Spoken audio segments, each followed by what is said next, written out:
Hello friends. So ఇప్పుడు మీకు MS వర్డ్‌లో ruler settings ఏ విధంగా మీరు ఆన్ చేసుకోవాలి అనేది ఇప్పుడు చూపిస్తాను. సో ఫస్ట్ ఆఫ్ ఆల్ మీరేం చేయాలి, సో ఒక ఎంఎస్ వర్డ్ ఓపెన్ చేసిన తర్వాత మీకు ఇక్కడ రూలర్స్ అనేది మీకు వర్టికల్ కానీ హారిజంటల్ కానీ మీకు డిస్ప్లే అవ్వటం లేదు. సో ఇప్పుడు మీరు ఏ విధంగా ఆన్ చేసుకోవాలి, సో ఒక పేజ్ సెటప్ చేసుకోవాలి అంటే సో రూలర్ సెట్టింగ్స్ ఉంటేనే మీరు పేజ్ సెటప్ అనేది చేసుకోగలుగుతారు.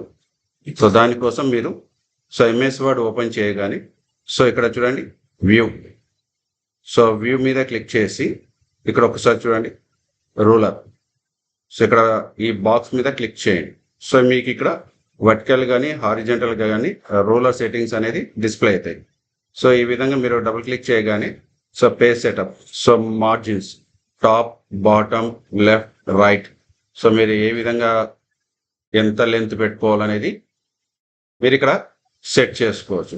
సో పేపర్ కూడా మీరు A4 A3 A5, సో దాని యొక్క విడ్త్ హైట్, సో లేఅవుట్ కూడా సో హోల్ డాక్యుమెంటా లేకపోతే హెడర్ ఫూటర్ ఎంతవరకు ఉండాలి అనేది సో ఈ విధంగా ఉంటుంది, రైట్. సో ఎంఎస్ వర్డ్లో వ్యూలో రూలర్, సో ఈ టిక్ మార్క్ లేకపోతే మీకు ఇక్కడ రూలర్ సెట్టింగ్స్ అనేది డిస్ప్లే అవ్వదు. సో ఇక్కడ ఈ టిక్ మార్క్ని ప్లేస్ చేసి మీకు ఈ విధంగా డిస్ప్లే అవుతుంది.